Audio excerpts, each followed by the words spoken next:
शिकारपुर गांव में दो भाई रहा करते थे, चिंटू और मिंटू। चिंटू और मिंटू एक नंबर के आलसी और सुस्त थे। उनके अब्बा को एक ही टेंशन सताया करती थी कि अगर मुझे कुछ हो गया तो मेरे बाद इन निकम्मों का क्या होगा। वो बहुत कोशिश करते थे दोनों को उठाने की।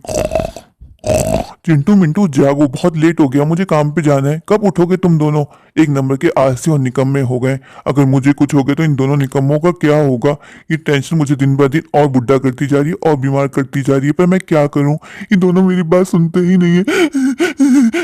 मैं क्या करूं? अगर मुझे कुछ हो गया तो इनको कौन देखेगा? ये लोग कोई काम में दिल क्यों नहीं लगाते? ये अब्बा को क्या हो गया? चिंटू देख, मिंटू ये क्यों रो रहे हैं इस तरह? मालूम करना पड़ेगा। मुझे लगता है हालात ठीक नहीं है, वरना अब्बा कभी इस तरह नहीं रोता। मुझे लगता है अब्बा की तबीयत ठीक नहीं है। ऐसा करते हैं, अब्बा को डॉक्टर के लेके जाते हैं। भाई मुझे तो डॉक्टर का एड्रेस भी नहीं पता, तुझे पता है? नहीं यार, मैं तो आज तक कभी डॉक्टर के यहाँ गया ही नहीं। ये हो क्या गया अब्बा को? मुझे अब टेंशन हो रही है। अब्बा कभी इस तरह नहीं रोता। मालूम करना अब्बा से। अब्बा क्या हो गया? कुछ तो बताओ, क्या कर दिया हम दोनों ने?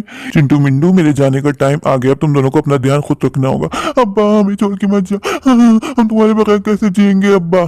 देख चिंटू, अब्बा के जाने के बाद अब घर का बड़ा मैं ही हूँ। मैं जो फैसला करूंगा वो तुझे मानना होगा। ये अब्बा का बरसों पुराना आम का दरख्त है। ऊपर का हिस्सा मेरा, नीचे का हिस्सा तेरा। इस नाते आम के दरख्त को तू रोज पानी दिया करेगा और जिसमें जितने भी फल आएंगे वो सब मेरे होंगे। मैं नहीं चाहता बाद में हम दोनों भाइयों में नाराजगी हो, लड़ाई हो, तो इसलिए पहले कह देता। तू जानता है ना, तेरा भाई लड़ने का बिल्कुल कायल नहीं है। तेरा भाई चाहता है हर काम मोहब्बत मोहब्बत में हो जाए। इसलिए मैंने सोचा तुझे पहले ही बता दूं, तो तू रोज पाबंदी के साथ आम के दरख्त को पानी दिया कर। ठीक है? समझ में आ रही है मेरी बात? चल, ये है अब्बा की गाय। देख छोटे, ये अब्बा की गाय है। आगे का हिस्सा तेरा, पीछे का हिस्सा मेरा। आगे का हिस्सा तेरा है, इसलिए गाय को रोज चारा तू ही खिलाएगा। गाय का तुझे भरपूर ख्याल रखना है। गाय के दूध में कोई कमी नहीं आनी चाहिए। ये अब्बा का कंबल है। दिन में इसका इस्तेमाल तू कर लेना ना, रात में इसका इस्तेमाल मैं कर लूंगा। हम दोनों भाई है ना, मोहब्बत से रहेंगे ताकि लोग हम दोनों की मिसालें दे सकें। भैया जो आप फैसला करोगे, मैं आपके हर फैसले में राजी हूँ। मैं जानता हूँ मेरा भाई मेरे लिए जो करेगा वो बहुत बेहतर, बहुत अच्छा करेगा। मुझे अपने भाई पे पूरा यकीन है। भाई जैसा आपने कहा, मैं आपकी हर बात मानूंगा, आपकी बात कभी नहीं टालूंगा। चल छोटे, फिर अपने काम पे लग जाए।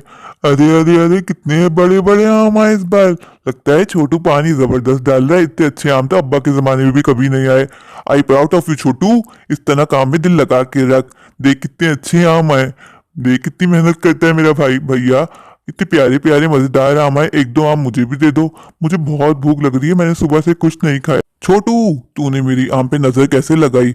मैंने बंटवारा पहले ही कर लिया था। मैं नहीं चाहता था कि हम दोनों भाइयों में लड़ाइयाँ हों इस बंटवारे को लेके। तुझे कहा था ना, दरख्त का नीचे का हिस्सा तेरा, ऊपर का हिस्सा मेरा होगा। अगर दरख्त में आम आ रहे हैं तो आम सारे मेरे हुए। मैं तुझे एक आम भी नहीं दूंगा। चल अपना काम कर।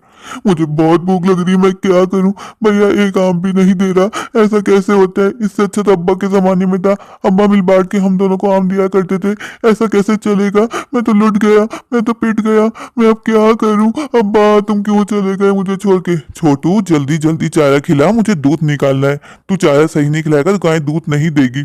भैया कब से चारा ही तो खिला रहा हूँ, थक गया खिला खिला के। तू देख, तू गाय को सही से चारा निकला। देख कितना सारा दूध निकला। भैया एक कप दूध मुझे भी दे दो, मैंने सुबह से कुछ नहीं खाया हुआ। देखो मैंने गाय को चारा खिलाया तभी उसने दूध दिया ना। एक कप दूध तो मुझे दे दो। छोटू तूने फिर मेरी चीज पे नजर रखी। मैंने तुझे सुबह ही समझाया था ना कि गाय का आगे का हिस्सा तेरा है और पीछे का मेरा, इस नाते सारा दूध मेरा हुआ। यार ये भैया तू मुझे उल्लू बनाया जा रहा है। मैं क्या करूं? इस तरह तो मैं कभी कुछ नहीं खा पाऊंगा, जल्दी मर जाऊंगा। भैया ना मुझे आम दे रहे हैं ना दूध। अब मुझे कुछ सोचना होगा। ये भाई तो मुझे उल्लू बनाने पे तुला हुआ है। मैं छोटा हूँ तो इसका मतलब कि भाई की सारी बातें मान लूं? भैया भैया बहुत सर्दी लग रही है, मुझे थोड़ा सा कंबल मुझे भी उड़ा दो, वरना मैं ठंड के मारे मर जाऊंगा। भैया जागो। क्या हो गया छोटू? क्यों परेशान कर रहा है? देख रहा है ना, अभी अभी आके सोया हूँ। क्या हो गया? भैया मुझे बहुत ठंड लग रही है, थोड़ा कंबल मुझे भी उड़ा दो। एक ही कंबल है और कंबल दिन में तेरा होता है, रात में मेरा। तूने अपने हिस्से का ओढ़ लिया, अब जाके सो जा। रात में मैं ही ओढ़ूंगा। चल जा, अब मुझे डिस्टर्ब मत करना, मैं बहुत थक गया हूँ। यार ये भैया कैसे चाले चल रहा है इस तरह? मैं क्या करूँ? मैंने सुबह से कुछ नहीं खाया हुआ। भैया मुझे उल्लू बनाया जा रहा है। मेरी नींद भी पूरी नहीं हुई, मुझे भूख भी लग रही है। थोड़ी देर यहाँ बैठ जाता हूँ।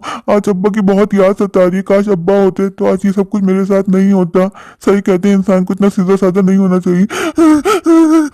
मेरी सादगी ही मुझे मार देती है। मैं क्या करूं, मेरे अंदर चालाकी नहीं है। भैया मुझे बात बात पे उल्लू बना रहा है।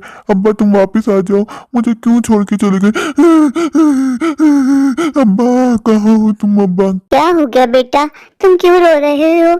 कोई मुश्किल है तो बताओ, क्या मैं तुम्हारी मुश्किल आसान कर दूं? इस तरह नहीं रोते, ऊपर वाला है ना, वो आज नहीं तो कल तुम्हारे साथ जरूर इंसाफ करेगा। अगर तुम्हारे साथ किसी ने नाइंसाफी की है तो ऊपर वाला उसको जरूर सबक सिखाएगा। तो मुझे बताओ तुम्हारे साथ क्या मसला है, हो सकता है तुम्हारा मसला मैं ही हल कर दूं। मेरा एक भाई है, अब्बा के जाने के बाद उसने मेरे साथ बहुत गलत किया। अब्बा का आम का दरख्त था, उसने मुझे उल्लू बना के कहा कि ऊपर का दरख्त उसका है और नीचे का मेरा। इस तरह अब्बा की गाय का आगे का हिस्सा मेरा, पीछे का उसका। उसने मुझे आम देता है ना दूध देता है। मैंने सुबह से कुछ नहीं खाया हुआ, मैं क्या करूं? मुझे रात में ठंड भी बहुत लगती है। उसने कहा कंबल दिन में तुम ओढ़ो, रात में। मैं बेटा ऐसा करो, डंडी पकड़ो और तुम जाओ। मैं तुमसे जैसा जैसा कहती हूँ वैसा वैसा करते जाना। तुम जाओ, पहले अपना आम का दरख्त नीचे से काट दो। इसी तरह गाय को तुम खूब मारना, खूब मारना। गाय बिटक जाएगी तो वो दूध भी नहीं देगी। इस तरह तुम्हारे भाई का नुकसान होगा, उसको अकल आ जाएगी। जैसा आंटी ने समझाया आज मैं बिल्कुल वैसे ही करूंगा। मैं इसको सबक सिखा के रहूंगा। इसने मुझे छोटा समझ के उल्लू बना दिया और मैं उल्लू बन भी गया। आज मैं अपने हिस्से का दरख्त काट दूंगा, ना इसका रहेगा ना मेरा। फिर इसको कराएगी। अरे अरे अरे छोटू तू क्या कर रहा है? मेरी बात सुन, ये तू क्या कर रहा है? रुक जरा, इस तरह दरख्त बर्बाद हो जाएगा, ये आम नहीं देगा। क्या हो गया तुझे? तू दरख्त क्यों काट रहा है? ऐसा कैसे चलेगा? अगर दरख्त कट गया तो ये आम नहीं देगा। भैया ये दरख्त का नीचे का हिस्सा मेरा है, मैं दरख्त का नीचे का हिस्सा लेके जाऊंगा, कोई काम करूंगा। मुझे भी तो कमाना है ना भैया, तुम तो मुझे आम देते नहीं हो। तो मैं अपने हिस्से का दरख्त काट लूंगा और नीचे का हिस्सा उठा के ले जाऊंगा, मुझे बेच दूंगा। और मुझे भी तो काम करना है ना, इसको बेचूंगा, मुझे पैसे हासिल होंगे, मैं खाना खाऊंगा। अरे अरे तू ऐसा मत कर, तुझे आम चाहिए ना, कल से ऐसा करते हैं, आधे आम तू लेना, आधे आम मैं लूंगा। पर तू आम को मत काट, इस तरह तो हम दोनों बर्बाद हो जाएंगे। मुझे समझ में आ गई गलती मेरी है। मत कर मेरे भाई, कल से तू भी आम ले लेना। शुक्र मान गया, इसमें इतनी अकल कहाँ से आ गई? चलो चलो खाना खिलाओ, मैं दूध निकाल लूं, मुझे दूध लेके जाना है, दही बनानी है। अरे अरे अरे छोटे तू ये क्या कर रहा है? गाय को क्यों मारा? देख गाय बिदक जाएगी तो दूध नहीं देगी। देख उसने सारा का सारा दूध लुढ़का दिया। ये तू क्या कर रहा है? तेरे दिमाग में क्या चल रहा है छोटे? तू सुबह से मेरा नुकसान किया जा रहा है। भैया ये गाय का आगे का हिस्सा मेरा है, इसलिए मैंने गाय के सर पे डंडा मारूं या उसको लाठी से मारूं, मेरी मर्जी। छोटे तू ऐसा क्यों कर रहा है? इस तरह करेगा गाय मर जाएगी। भैया आगे का हिस्सा मेरा है ना, मैं गाय को मारूं या मारूं नहीं, मेरी मर्जी। मेरे दिल चाह रहा है मैं गाय को खूब मारूंगा ताकि वो दूध ना दे। ऐसा कैसे चलेगा छोटे? अरे अरे अरे तू कंबल क्यों गीला कर रहा है? मैं आज कंबल इतना गीला कर दूंगा कि भैया सो ही नहीं पाएगा। भैया ने मुझे बहुत उल्लू बना दिया, भैया को सबक सिखाऊंगा। अरे चलो बहुत जोर की नींद आई है, मुझे इन्नी इन्नी करनी। अरे ये कंबल गीला क्यों हो रहा है? इतनी ठंड में मैं क्या गीला कंबल ओढ़ के सोऊंगा? छोटे कहाँ है तू? बाहर निकल के आ। छोटा कहाँ है? ये तूने क्या किया? तूने कंबल को भिगा दिया। इतनी ठंड में मैं गीला कंबल ओढ़ के सोऊंगा? तू कर क्या रहा है छोटे? मुझे तेरे दिमाग की नहीं समझ में आ रही। तू चाहता क्या है? भैया दिन में मेरा कंबल था, ये गंदा और तो मैंने धो दिया। दिन में तो मेरा है, मैं चाहूँ इसको फाड़ूं काटूं, मेरी मर्जी। अब तुम ओढ़ के सो जाओ, रात में ये तुम्हारा है। छोटे इस तरह कैसे चलेगा? भैया तुमने ही तो कहा है ना कंबल रात में मेरा होगा। अरे छोटे मुझे समझ में आ गया, सारी गलती मेरी है, मैं ही सेल्फिश बन गया था, मैंने ही तुझे उल्लू बनाया था। अब तो अब्बा की सारी चीजें हम मिल बांट के खाएंगे। आम का दरख्त भी हम दोनों का होगा, गाय भी हम दोनों की होगी, और रात में कंबल भी हम दोनों साथ ओढ़ के सोएंगे। मुझे अपनी गलती का एहसास हो गया छोटे, मुझे माफ कर दे। मैंने तेरी मासूमियत का फायदा उठाया। भैया मैं आपको बस यही समझाना चाहता था, मैं छोटा हूँ इसका मतलब आप मुझे उल्लू बना देंगे। मुझे अकल आ गई, जब काम सीधे उंगली से ना हो ना तो उंगली टेढ़ी करनी पड़ती है। अब सामने अपना भाई खड़ा हो या कोई और,